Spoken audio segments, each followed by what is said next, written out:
The second last participant, third last, one participant didn't give his expectations. Maybe he didn't have expectation or maybe the list was too long. The second last is Muhammad Imran Fazil. The longer it is, that it came down lower in the list. Number one, inshallah, I would want to learn how to dissolve the fundamentals of other religions without hurting anyone's sentiments about it in a very respectful and meaningful way. I'm sorry. You will not be doing this here. Why? I'll tell you. Your expectation. Inshallah, I would want to learn how to dissolve the fundamentals of other religions without hurting anyone's sentiments about it in a very respectful and meaningful way. Why will he not learn this year? Can anyone give the reply? I repeat it twice. Why will he not be able to learn here how to dissolve the fundamentals of other religions? Yes, brother. Can you pass on the microphone? What you mean, I know. What your intentions, I know. But the words are. Yes, Alhamdulillah, what I've learned, the fundamentals of different religions is Tawheed, what I've learned from your correct. So lectures. if you dissolve Tawheed, how can you be a Dai? You should tell, I will learn here how to convince them that the fundamentals are Tawheed. You understand? I know what your intention is. You wanted to tell that I want to dissolve the wrong thinking, but the words say, dissolve the fundamentals of other religions without hurting them. With hurting them also you should not. Correct? I know your intention. I want to correct it. Because the fundamental of every religion is Tawheed. To remind them of the fundamentals of other religions, which is Tawheed. Correct? Yes, Brother Imran. Are you convinced? We'll deal with that, inshallah. We'll be dealing with the fundamentals of other religions. And you'll come to know, I will teach you how to convince them to go back to the fundamentals rather than dissolve it, inshallah. Point number 2, looking for opportunities to practice our learnings through internal and periodic debates, exposure to public speech in front of crowd. Inshallah. Once, I remember that last training program I conducted more than 16 years back in 1999. Amongst one of the participants was a Malaysian, also a Christian revert like how some are here. Brother Muhammad Ayub, do you know him? He was a Christian missionary and he had the title IFS, International Forgiver of Sins. You know, in Christianity, you have authority, you can forgive sins in this locality, you can forgive sin in this city, you can forgive sin in this country. He was International Forgiver of Sin. International means he was based in Germany. He was a Malaysian. He was a Christian. He had the post of International Forgiver of Sin. And these people are trained. They are trained thoroughly in how to speak. But when he came and spoke on the stage of IRF, that time the stage was small. Very small stage. The size of the auditorium was 350 square feet, 35 square meter. This is 10,000 square feet, 1,000 square meter. You multiply, 30 times bigger. The whole of this auditorium we had was small part of the stage. The stage is covering actually more than half of the floor. On that small stage of IRF, he was shivering. And he was saying, all my training went to the dogs. All his training went to the dogs. He said, I've addressed large audiences, but here speaking on the stage, But alhamdulillah, it was dip and then went up again. Then he realized the effectiveness that was there, because that training is not based on haq, this training is based on haq. The difference. So inshallah, may Allah give you the opportunity to be able to speak effectively. Effectively is the most important word, inshallah. Expectation number 3, I would like one of the 2 weekly offs to be on Friday if possible, and also would like to be able to do 5 times salah per day on time. Hence, I expect the schedule of a program to support that. I would like one of the 2 weekly offs to be on Friday if possible, and also would like to be able to do 5 times salah per day on time. Yes, weekly off is Friday. I didn't expect, even if it's not a Friday, you have to pray 5 times. So how does this? Or there are 2 different expectations. Means this training program, you like that 1 weekly off should be Friday. It is, mashallah. The emphasis on the schedule. That you wanted the schedule to be in such a way. In a way that it is facilitating all these week off. And if it is not? Well, I was just expecting that from our training program. If not, I would have requested anyway. I'm asking you a question. That if your expectation is not met, if the Dawah training program doesn't give time for Salah, the training program is not worth attending. It is like you telling me, okay, I will come to have lunch with you as long as you don't serve pork. If you tell that to a practicing Muslim, he'll feel offended. What do you mean? I'm going to serve alcohol and pork? You understand, no? So when you're going to a Dawah training, that means you have not done your homework. That means you have not done your homework on Dr. Zakir Naik and neither have you done your homework on IRF. And without doing homework, you are going to give 50 days, 45 days. It's not advisable. Actually, sir, there was one other line I had in that email that I haven't attended any Dawah programs and I really do not know what to expect. And hence, these were some of the things that came to my mind. If the Dawah training program does not give you time to offer Salah on time, it's not worth attending. It may be the best program in the world. That means it's an un-Islamic training program. It can't be an Islamic Dawah training program. Salah is the most important. It's the most important. If you join IRF, it's compulsory that every person, they have to offer Salah on time, in Jamaat, in the mosque. On time, in Jamaat, in the mosque. The sawab that you get in the mosque is multiple times more. In IRF, it is compulsory, unless if you go on outdoor assignment. Compulsory. One of the requirements to join IRF is to keep a beard. Compulsory. Preferably one fist. Minimum we say 1 centimeter so it can be seen. But preferably one fist. Wearing the cap. Wearing a cap is not fard in Islam, but it's a sunnah. Wearing trousers above the ankle, it's a fard. So when in an organization where wearing the trousers above the ankle is a fard, I don't know of any Islamic organization in the world. There may be, Allah Alam.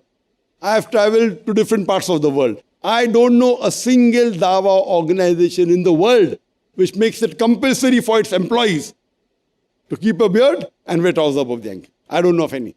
Not even in Saudi Arabia. Even in our school, we have, mashallah, more than 450 employees in Bombay alone.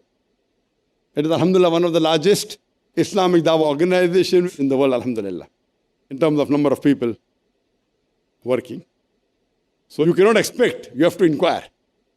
Before submitting your application, if you doubt, it can't come in your expectation, it can come into your inquiry list. Is it clear? So in future, if you're going for a training program, it shouldn't be expectation.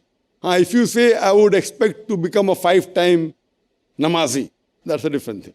I would want to become regular in prayer, that's different. But you can't expect that you will have a Friday off. And Friday off is preferable, not compulsory. Here we have a Friday off, alhamdulillah. Praying Jummah Salah is a must, alhamdulillah. So that expectation is not by doing the course. If they allow you to pray, they are doing a favor, it's a requirement. So this will not come in expectation, it should come in your inquiry list. Point number 4, inshallah, good halal food, safe and clean place to stay.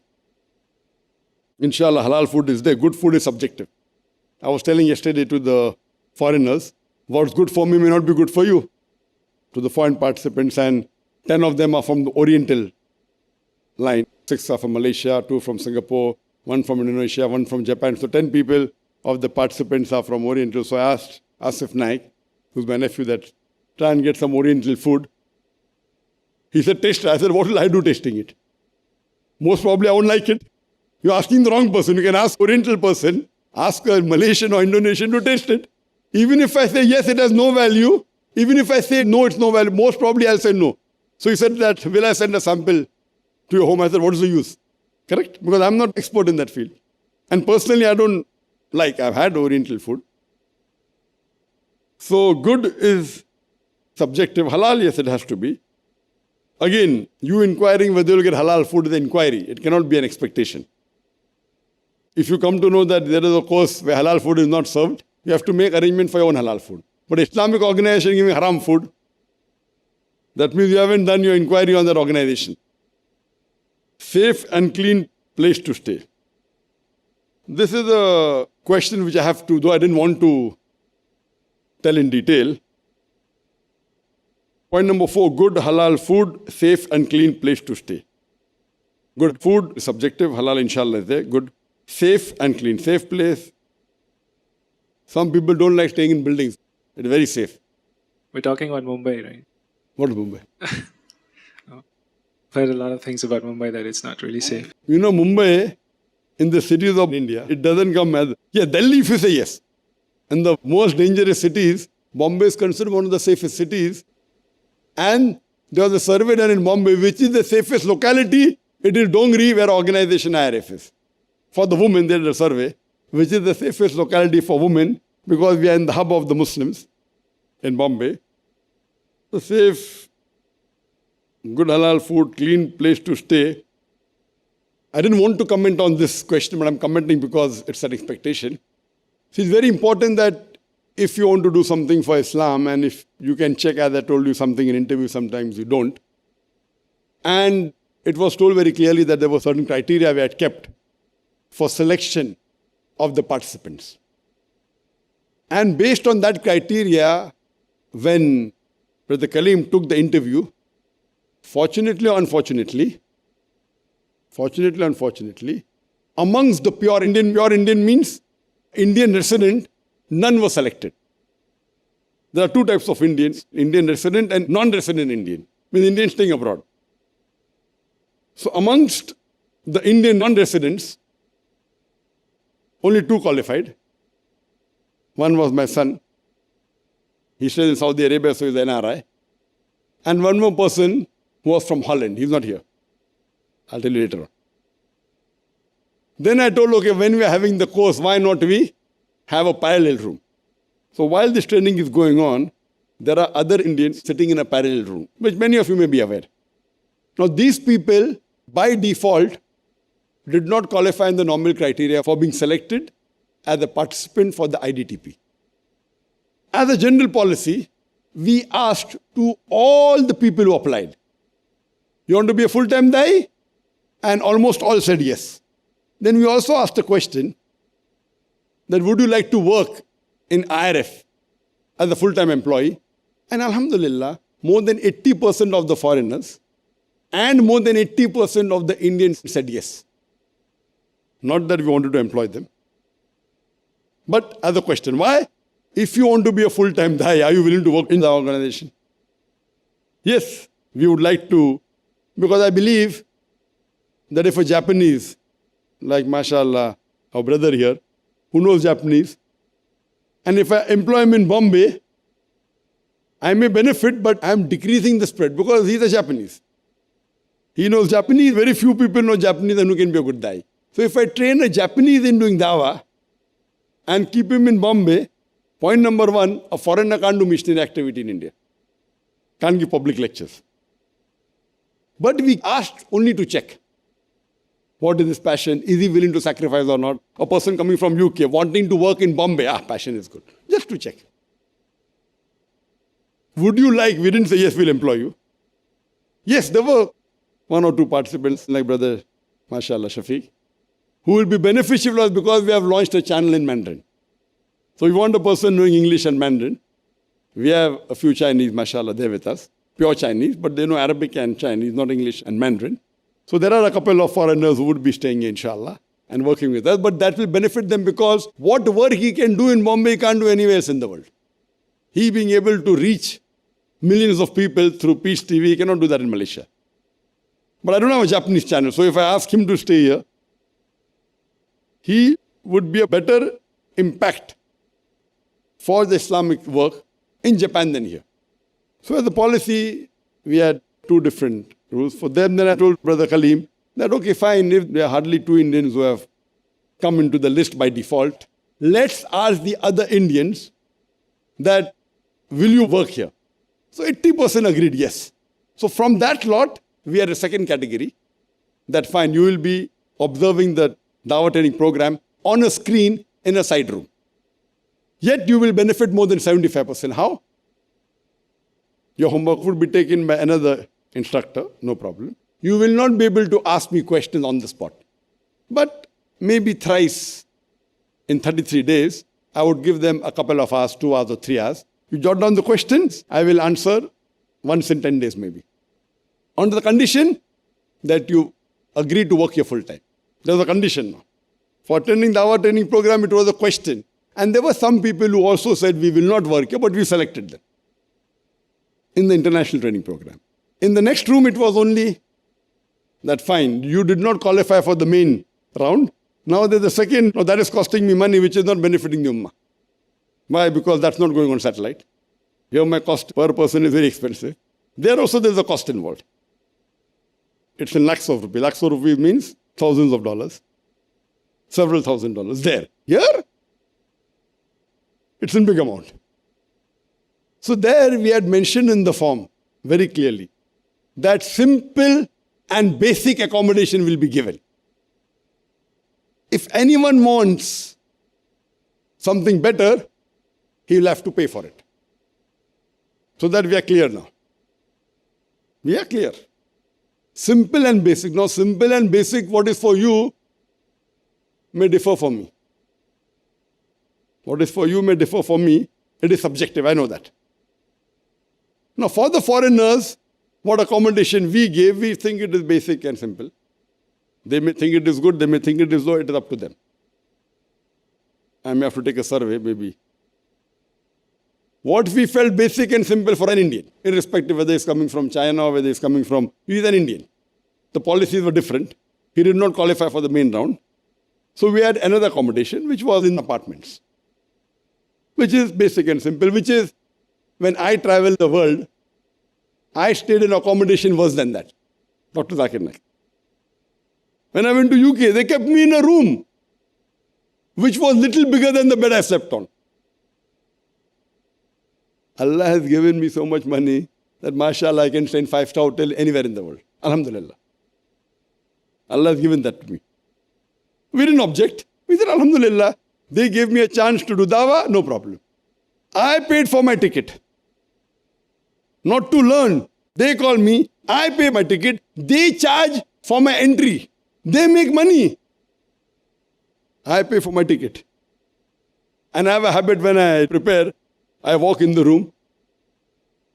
Imagine 6 feet by about 5 feet room. I'm talking about the old days in the early 2000s. We didn't object.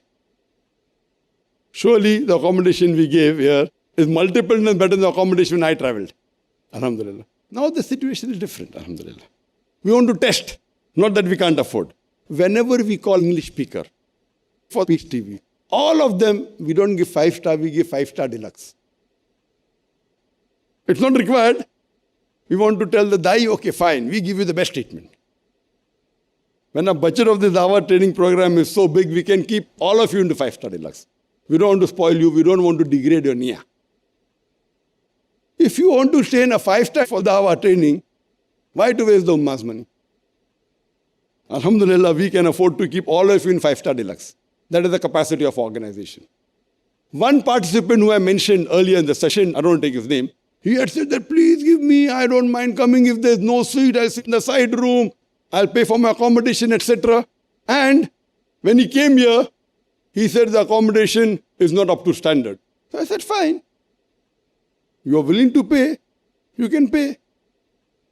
I told Brother Kaleem that if he wants accommodation better than what we have given, he'll have to pay minimum 3,000 rupees a day. But Kaleem was afraid, he said 2,000 a day. He said, I'll go back. That means he can't pay 2,000 a day for this training. And he's a Dai. He's a Dai giving lectures. I said, Alhamdulillah. We saved the money of the Ummah. And he's earning good money. He said, I earn a lot of money, I can pay for my accommodation. So one thing is speaking, one thing is, most of the foreigners that have come, if I tell them to pay, they will pay. And no, we don't require, Alhamdulillah. Because we can judge the enthusiasm of each one. We don't want to spoil. If a person comes here because we are giving good accommodation, how will be a Dai?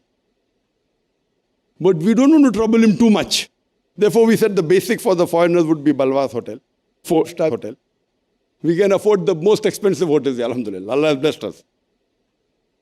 People come and say that if they want to learn in my school, we would not mind going in a hut and learning. Suppose tomorrow you come to know the place is unclean. What do you think? You don't do the Dawah training program? Hypothetically, if I have to study under Didat, I would live in a hut on the streets also. Even if I have to pay $1 million and I can afford it, I will pay. Because that money cannot buy that training. Those who value, they know. Those who don't value, and neither do we want to be extravagant. A person comes as a speaker is on a different level. You are coming as students to learn, yet we don't want you to be something substandard. If a person who thinks living in an apartment where we kept, most of our staffs are staying there, it is fine. And if he thinks that it is not up to the standard and he wants to go, I said, no, even if he wants to do, I will not allow him. I want to search somewhere where I can get. I said, even if he gets the place, he cannot continue. He cannot start, but alhamdulillah, he himself ran away. So Allah subhanahu wa ta'ala helps us many a time to find out what is the real test. Inshallah, we have to end the session within the next few minutes because it's time for Maghrib Salah. I'll just rush through. Point number 5, need help to identify the qualities of Da'i in me, as Dr. Zakir, Yusuf Estes, Hamza Yusuf, Noman Ali Khan are very different in their ways but very effective, and I might be more suitable towards one style and not all. Hence, helping me to nourish the best of my qualities to give dawah in the way of Allah effectively. Being just effective is not important. Being effective on lines of Quran and Sunnah is more important. There are, mashallah, da'is who are effective, but they're far away from Quran and Sunnah. So if you want to be an effective da'i away from Quran and Sunnah, that's the reason always before selecting, do your homework. If you're going to spend here 45 days with me, and if you have not done homework on me, you're a big fool. I'm not telling you, I'm just telling in general. You have to do your homework. There are many people who are effective, but when you say Zakir says become an effective da'i, it's understood on the lines of Quran and Sunnah. Why? Because I've seen his speech, always Quran. You understand, no? There may be other da'is who may have programs, but their effectiveness is not on line of Quran and Sunnah. Correct? So being effective on the lines of Quran and Sunnah is the most important rather than only be effective. Point number 6, I would like to know a clear long-term and short-term career plan with IRF, as I would be joining as employee from day one, and what are the company's expectation towards us so that I can plan for the best in this career and gain blessings of Allah subhanahu wa ta'ala. One thing is that if you work in IRF, one of the major benefits is the chances of you getting benefit in the akhirah are more. 1 point. Others all negligible. Last point, inshallah, free access to the library, as I would like to spend my time reading from Islamic books from your library. To have free access today, you don't have to travel. Everything is there on the net. This is the age of science and technology. You don't have to join an organization to have access to the books. The books are available on the net, most of it, alhamdulillah. We are running short of time and we have to break for the salah. The last expectation, we'll just finish fast. That's the Farik Naik, 8 expectations. Number 1, knowing that many people will inshallah benefit as it is aired on Peace TV, and also the participants can later have such courses in the countries, inshallah. Number 2, achieving a holistic approach of dawah to non-Muslims, as dawah is compulsory on every Muslim, so fulfilling an obligation, inshallah. Point number 3, making the appropriate use of Quran and Hadith, reason, logic, and science for promoting the message of Islam in the best and most effective manner to gain solely the pleasure of Allah subhanahu wa ta'ala. Now here's the expectation. The only expectation amongst all the students is making the appropriate use of Quran and Hadith, reason, logic, and science for promoting the message of Islam is the best and the most effective manner to gain solely the pleasure. Most of you said effective da'i, but Farik says no. Using knowledge of Quran and Sunnah, reason, logic, science, promoting, and then becoming effective, which was covered in the last point. His is the biggest, longest expectation. Number 4, learning the art of dawah in terms of public speaking, one-to-one, and other ways of dawah through media, newspapers, and magazines, as media is the most important tool of dawah, inshallah. Point number 5, learn various aspects of Islam beyond dawah, like leading a religious life by involving oneself in Islamic activities, the best way to involve oneself in Islamic activities, inshallah. Point number 6, how to run and operate a dawah organization in terms of effectiveness of the organization and Islamic activities, including dawah, also knowing the administrative and technical aspects related to the organization. Point number 7, the effective use of the available sources in the most cheap and impressive manner to convey the message of Islam. Example, Peace TV, the budget of per person watching is very cheap. Inshallah, we'll discuss this on the 7th day when we have dawah through satellite. And the last, he has given 8 expectations. We asked for 7, he gave 8. The techniques of debate, because in a debate it is not the one with more knowledge who wins, but rather the one who has the skills and techniques of debating. Inshallah, may Allah subhanahu wa ta'ala make it possible for you to achieve all these 8 expectations I mentioned. And we break for a Maghrib Salah, we are late. Please offer your Salah fast. And inshallah, we'll meet tomorrow. Inshallah, be at 7:25 sharp, so that we can start the session 8 o'clock tomorrow morning sharp on the second day. That is dealing, inshallah, with the introduction to dawah. Wa akhir da'wan alhamdulillah rabbil alameen.